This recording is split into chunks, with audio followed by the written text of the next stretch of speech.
কুষ্টিয়ায় পেঁয়াজের ন্যায্য মূল্য পাচ্ছেন না চাষিরা। মন প্রতি লোকসান গুনতে হচ্ছে ৮০০ থেকে ১,০০০ টাকা। ফলে ঘরেই পচে নষ্ট হচ্ছে পেঁয়াজ। এতে চরম বিপাকে পড়েছেন কৃষকরা। নির্মাণে নাম্বার 1 শাহ সিমেন্ট। কুষ্টিয়ায় চলতি মৌসুমে ১৫,৯৫০ হেক্টর জমিতে হয়েছে পেঁয়াজের আবাদ। ফলনও হয়েছে বেশ ভালো, তবে স্বস্তি নেই কৃষকদের মাঝে। প্রতিমন পেঁয়াজ উৎপাদনে ১,৬০০ থেকে ১,৮০০ টাকা খরচ হলেও দাম পাচ্ছে ৭০০ থেকে ৮০০ টাকা। ফলে বাধ্য হয়ে পেঁয়াজ ফেলে দিচ্ছে কৃষকেরা। চাষিরা বলছেন, পেঁয়াজ চাষ করে চরম বিপাকে পড়েছেন তারা। দুষছেন ব্যবসায়ী ও বাজার ব্যবস্থাপনা সিন্ডিকেটকে। আমাদের এক বিঘে ভুই পেঁয়াজ জন্মাতে প্রায় ৫০-৬০ হাজার টাকা খরচ হচ্ছে।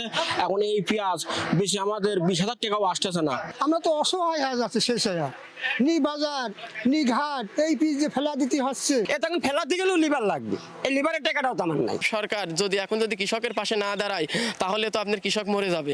তবে সিন্ডিকেটের বিষয়টি অস্বীকার করে ব্যবসায়ী আড়তদাররা বলছেন, পেঁয়াজ আমদানি বেশি হওয়া এবং মান খারাপ হয় দাম পাচ্ছেন না চাষিরা।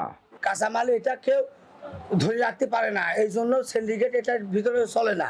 দাম কমছে এই জন্য চাষি যে পেঁয়াজগুলো আপনার মাঠ থেকে তুলে নিয়ে আসে, এগুলো ধরেন মাঠের থেকে নষ্ট হয়েছে। পেঁয়াজ তো আপনার সব চাষির সব ইন্ডিয়ান বীজ, পেঁয়াজ সব তো ঘরে রাখতে পারছে না, খুব ডিপ পচে যাচ্ছে। এতে আপনার চাষিরা পেঁয়াজ ঘরে রাখতে পারছে না, এই জন্য বেচাই লাগছে যে কোনো দামে, এই জন্য দাম কম। পেঁয়াজ ব্যবসায়ীদের সাথে সুর মিলিয়ে কথা বলছেন বাজার তদারকির দায়িত্বে থাকা কর্মকর্তারাও, দিচ্ছেন সংরক্ষণের পরামর্শ।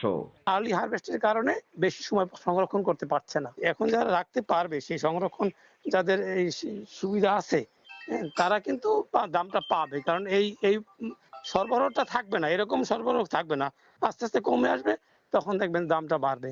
ন্যায্য মূল্য নিশ্চিত করা না গেলে পেঁয়াজ চাষে আগ্রহ হারাবেন কৃষক, আর দীর্ঘমেয়াদে সংকটের মুখে পড়বে দেশ, এমনটি মনে করছেন সংশ্লিষ্টরা। সনি আজিম, ওয়ান নিউজ, কুষ্টিয়া।